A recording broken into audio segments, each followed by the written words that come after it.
조선시대 20만 명에 달했던 수많은 선비들 중에서 오직 1만 5천 명만이 과거 시험에 급제할 수 있었다는 사실 혹시 알고 계셨나요? 이 통계는 정말 충격적이죠. 그렇다면 나머지 18만 5천 명, 즉 대다수의 선비들은 과연 어떤 삶을 살았을까요? 우리는 그들을 단순히 시험에 떨어진 실패자라고만 기억해야 할까요? 오늘날 우리가 미처 알지 못했던 조선 지식인 사회의 거대한 이면, 바로 낙방 선비들의 진짜 이야기가 지금부터 시작됩니다. 이들의 생존 방식과 사회적 의미를 깊이 들여다보면 어쩌면 오늘날 우리 사회의 성공과 실패에 대한 통념을 다시 한번 되짚어 보게 될지도 모릅니다. 정해진 길만이 정답이라고 믿는 사회 속에서 제도권 밖에서 자신만의 가치를 찾아나갔던 그들의 삶은 우리에게 어떤 메시지를 전해줄까요? 조선시대 지식인들에게 과거 시험은 단순한 관문이 아니었습니다. 그것은 곧 한 인간의 운명을 좌우하는 삶의 모든 것을 걸어야 하는 거대한 시험대였죠. 과거 급제는 개인의 명예는 물론 가문의 영광, 그리고 부와 권력을 얻을 수 있는 거의 유일한 통로였습니다. 한 번 급제하면 신분이 상승하고 경제적 기반이 마련되며 사회적으로 존경받는 지식인으로서의 삶이 보장되었으니까요. 그야말로 성공이라는 단어의 모든 의미를 담고 있는 목표였던 셈입니다. 그렇기에 과거 시험을 향한 경쟁은 상상을 초월할 정도로 치열했습니다. 전국 각지에서 수많은 꿈과 열망을 품은 젊은 지식인들이 시험장에 운집했죠. 저마다 밤낮으로 책을 파고들고 스승을 찾아 배우며 합격이라는 단 하나의 목표를 향해 모든 것을 쏟아부었습니다. 하지만 앞서 말씀드렸듯이 합격의 문은 극히 좁았고 대부분의 선비들은 그 문턱을 넘지 못했습니다. 합격자 발표가 나던 날 수많은 시험지를 들고 초조함과 기대감이 뒤섞인 표정으로 발표장 앞에 모여든 선비들의 모습은 그 자체로 한 시대의 희망과 좌절을 고스란히 담고 있었을 겁니다. 합격자 방이 붙은 곳에서는 환호성과 기쁨의 눈물이 터져 나왔지만 그 뒤편에는 합격자 명단에 자신의 이름이 없는 것을 확인하고 절망에 빠진 선비들의 뒷모습이 그림자처럼 드리워져 있었죠. 그들의 한숨은 단순한 개인의 실패를 넘어 당시 조선 사회가 안고 있던 구조적인 문제, 즉 너무나도 획일적인 성공의 기준과 그로 인한 거대한 좌절감을 여실히 보여주는 것이었습니다. 이처럼 과거 시험은 조선 지식인들에게 희망의 문이자 동시에 절망의 벽이었던 것이죠. 이 압도적인 낙방률은 단순히 개인의 능력 부족이 아니라 사회 시스템 자체가 만들어낸 안타까운 현실이었습니다. 그렇다면 과거에 낙방한 이 수많은 선비들은 그 이후 어떤 길을 걸었을까요? 그들은 그저 좌절에 머물러 있었을까요? 다음 이야기에서는 과거 낙방 이후 그들이 직면했던 냉혹한 생계의 절벽과 이를 타개하기 위해 고군분투했던 다양한 삶의 방식들을 자세히 살펴보겠습니다. 그들은 과연 좌절에만 머물러 있었을까요? 과거 시험의 문턱을 넘지 못한 수많은 조선의 선비들은 그야말로 생계의 절벽 앞에 서게 되었죠. 당시 조선 사회에서 사대부 계층이 살아갈 수 있는 길은 오직 과거 급제를 통해 관직에 나아가는 것, 그것이 유일한 명예로운 선택지였습니다. 하지만 이 길이 막혔을 때 그들의 삶은 어떻게 흘러갔을까요? 대부분의 낙방 선비들은 고향으로 돌아가 농사를 짓거나 간신히 가문의 재산을 관리하며 명맥을 유지하는 것이 고작이었습니다.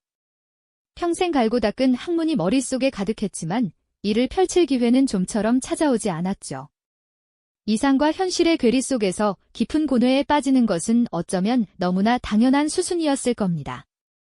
그들은 과연 여기서 멈춰 서야만 했을까요? 하지만 모든 선비들이 이 좌절의 늪에 영원히 갇혀 지낸 것은 아니었습니다. 오히려 어떤 이들은 이 절망적인 상황 속에서 새로운 깨달음을 얻고 자신만의 방식으로 지식인의 역할을 재정의하기 시작했습니다. 관직이라는 획일적인 목표에서 벗어나 자신이 진정으로 추구해야 할 가치가 무엇인지 깊이 성찰했던 것이죠. 그 첫걸음은 바로 비주류 학문에 대한 탐구였습니다. 주류 강학에서 벗어나 실용적인 학문이나 지역 특색에 맞는 연구에 몰두하는 경우가 많았죠. 예를 들어 어떤 선비는 자신의 고향 산천을 직접 답사하며 지리지를 편찬하거나 지역의 역사를 정리하는 데 평생을 바치기도 했습니다. 또 다른 선비는 백성들의 삶에 직접적인 도움이 되는 농업기술이나 수리시설에 대한 지식을 파고들며 실학의 씨앗을 뿌리기도 했고요. 이러한 비주류 학문 연구는 당시 주류 성리학의 틀 안에서는 제대로 평가받지 못했지만 먼 훗날 조선 사회 발전의 중요한 밑거름이 되었던 것은 부인할 수 없는 사실입니다. 그들은 제도권 밖에서 자신만의 학문적 깊이를 더하며 기존의 지식체계에 새로운 질문을 던졌던 것이죠. 단순히 책상에 앉아 경전을 외우는 것을 넘어 직접 발로 뛰고 눈으로 확인하며 실질적인 지식을 쌓아 올렸던 겁니다. 이런 과정에서 이들은 관직의 유무와 상관없이 스스로 지식인으로서의 자존감을 회복하고 고유한 가치를 창조해 나가는 중요한 경험을 하게 됩니다. 과거 급제만이 성공의 척도라고 여겨지던 시대에 이들은 자신만의 길을 개척하며 진정한 학자의 모습을 보여주었던 것이죠. 학문적 탐구 외에도 문학이나 예술 활동은 낙방 선비들이 자신의 내면을 표현하고 사회와 소통하는 중요한 통로가 되었습니다. 그들은 때로는 깊은 상실감과 울분을 시로 읊고 때로는 자연의 아름다움 속에서 위안을 찾으며 그림을 그리거나 글씨를 썼습니다. 단순히 여가를 즐기는 수준을 넘어 자신의 삶과 철학을 담아내는 예술 활동에 몰두했던 것이죠. 이들이 남긴 수많은 신문집이나 그림, 서예 작품들은 오늘날까지도 그 시대 지식인들의 고뇌와 아름다움을 생생하게 전해주고 있습니다. 특히 자연 속에서 벗사마 학문을 탐구하거나 시를 쓰는 모습은 낙방 선비들의 대표적인 상징처럼 여겨지기도 합니다. 벼슬길에 오르지 못했지만 자연과 벗하며 마음의 평화를 찾고 학문을 이어가는 삶을 선택했던 것이죠. 그뿐만 아니라 낙방 선비들은 지역사회의 중요한 지식인으로서 큰 역할을 수행했습니다. 과거에 실패했다고 해서 그들의 학식과 인품이 사라지는 것은 아니었으니까요. 고향으로 돌아간 이들은 종종 지역 서원이나 향교에서 후학을 양성하는 스승의 길을 걸었습니다. 젊은이들에게 경전과 역사를 가르치고 올바른 인성을 함양하도록 돕는 데 힘썼죠. 또한 지역 주민들의 어려움을 해결하는 데 지혜를 보태거나 향촌의 규칙과 질서를 바로잡는 데 참여하며 존경받는 인물로 자리매김하기도 했습니다. 마치 마을의 현자처럼 그들의 존재는 지역사회의 정신적 구심점이 되어주었던 겁니다. 관직에 나아가지 못했지만 그들은 결코 무기력하게 좌절하지 않았습니다. 오히려 제도권 밖에서 더 자유롭게 학문을 탐구하고 예술을 꽃피우며 지역사회에 봉사하는 새로운 길을 찾아냈던 것이죠. 이들의 삶은 단순히 실패한 자들의 이야기가 아니라 주어진 환경 속에서 끊임없이 자신의 가치를 찾아내고 재정의했던 지식인들의 위대한 고뇌와 성장의 기록이라고 할 수 있습니다. 과거 급제라는 단 하나의 성공 기준에 갇히지 않고 다양한 방식으로 조선 사회에 기여했던 이들의 이야기는 우리에게도 많은 울림을 주지 않나요? 네, 그렇습니다. 과거 급제라는 좁은 문을 통과하지 못했다고 해서 그들의 지적 역량과 사회적 역할이 완전히 소멸한 것은 결코 아니었습니다. 오히려 제도권 밖에서 더 자유롭게 그리고 더욱 깊이 있게 자신들의 학문적 열정을 불태우고 예술적 재능을 꽃피우는 계기가 되기도 했죠. 그들은 좌절 속에서 새로운 길을 모색하며 조선 사회에 예상치 못한 방식으로 하지만 매우 중요한 영향을 끼쳤습니다. 그들의 이야기는 우리에게 깊은 울림을 줍니다. 과거 시험이라는 특정 목표에서 벗어나자 선비들은 비로소 자신만의 학문적 지평을 더욱 넓고 깊게 탐색할 수 있었습니다. 주자학이라는 거대한 틀 안에 갇히지 않고 백성들의 삶에 직접적으로 도움이 되는 실용적인 학문 분야에 눈을 돌리기 시작한 것이죠. 예를 들어 과거 급제자들에게는 다소 멀게 느껴지던 천문학이나 지리학, 의학 같은 비주류 학문에 깊이 천착하는 선비들이 많았습니다. 과거 급제자들은 주로 고루한 경전 공부에만 매달렸지만 낙방 선비들은 현실 세계의 문제에 훨씬 더 깊은 관심을 기울이며 백성들의 삶에 직접적으로 도움이 될 만한 실질적인 지식을 탐구했습니다. 마치 막혔던 물줄기가 새로운 물길을 찾아 흐르듯이 그들의 지적 호기심은 다양한 방향으로 뻗어나갔던 겁니다. 이러한 탐구는 훗날 실학이라는 거대한 학문 흐름의 밑거름이 되었음은 물론입니다. 기존의 관념적인 학문에서 벗어나 현실 문제를 해결하려는 실증적이고 개혁적인 사고방식이 바로 이들 낙방 선비들의 손에서 싹텄다고 볼 수 있죠. 또한 낙방 선비들은 문학과 예술 분야에서도 빛나는 재능을 유감없이 발휘하며 조선 문화를 더욱 풍요롭게 만들었습니다. 관직에 나아가지 못했던 이들은 시와 그림, 글씨를 통해 자신의 내면을 표현하고 세상에 대한 통찰을 담아냈습니다. 그들의 작품 속에는 과거 제도에 대한 비판적 시각이나 세상의 부조리에 대한 고뇌, 혹은 자연을 벗삼아 살아가는 초탈한 심경 등이 솔직하게 담겨 있었죠. 마치 오랜 시간 묵혀두었던 감정의 응어리들이 예술이라는 통로를 통해 폭발하듯 그들의 작품은 당대 지식인 사회에 큰 울림을 주었습니다. 이는 관료 선비들이 공적인 문장이나 정형화된 그림을 그리는 것과는 또 다른 훨씬 더 자유롭고 개성 넘치는 예술 세계를 구축하는 계기가 되었습니다. 때로는 풍자와 해악으로 시대를 꼬집기도 하고 때로는 자연의 아름다움을 예찬하며 현실의 고통을 잠시 잊게 하기도 했으니까요. 이렇듯 그들의 예술 활동은 조선시대 문화유산의 중요한 한 축을 담당하게 됩니다. 지역사회에서 그들의 역할은 더욱 두드러졌습니다. 앞서 잠시 언급했듯이 고향으로 돌아간 낙방 선비들은 단순히 개인적인 좌절에만 머물지 않고 능동적으로 움직였습니다. 그들은 지역사회의 정신적 지주이자 실질적인 문제 해결사 역할을 수행했습니다. 서원이나 향교에서 후학을 양성하는 스승으로서 젊은 세대에게 올바른 학문과 인성을 가르치는 데 헌신했습니다. 그들의 가르침은 단순한 지식 전달을 넘어 삶의 지혜와 공동체 정신을 함양하는 데 큰 영향을 미쳤죠. 마치 마을의 큰 나무처럼 그늘을 들이우고 열매를 맺어주듯이 그들은 지역 인재 양성의 핵심 동력이 되었습니다. 뿐만 아니라 지역 주민들의 크고 작은 분쟁을 조정하거나 향촌의 윤리 규범을 정립하고 실행하는 데 앞장서기도 했습니다.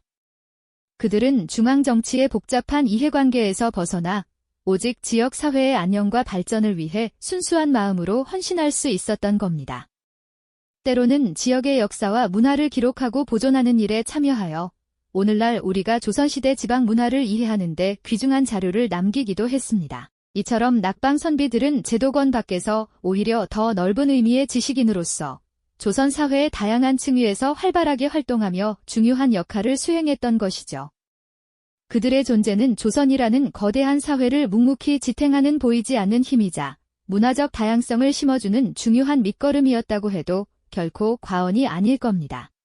어쩌면 그들이 없었다면 조선의 문화는 훨씬 더 획일적이었을지도 모를 일이죠.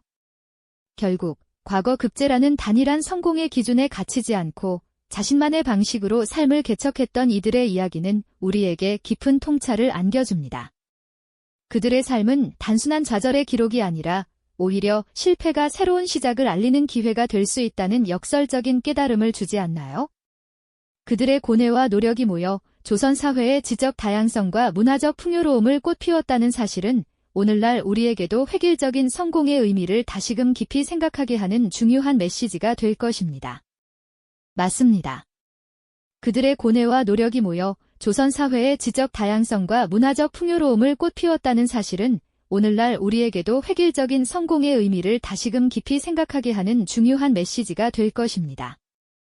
과거 급제라는 단일한 목표에 매몰되지 않고 자신만의 길을 묵묵히 걸었던 낙방 선비들의 삶은 진정한 지식인의 가치가 무엇인지 우리에게 다시 묻고 있는 것이죠. 그들은 비록 제도권 안으로 진입하지 못했을지언정 지식인으로서의 본분을 저버리지 않고 각자의 자리에서 사회에 기여하는 새로운 방식을 창조해냈습니다.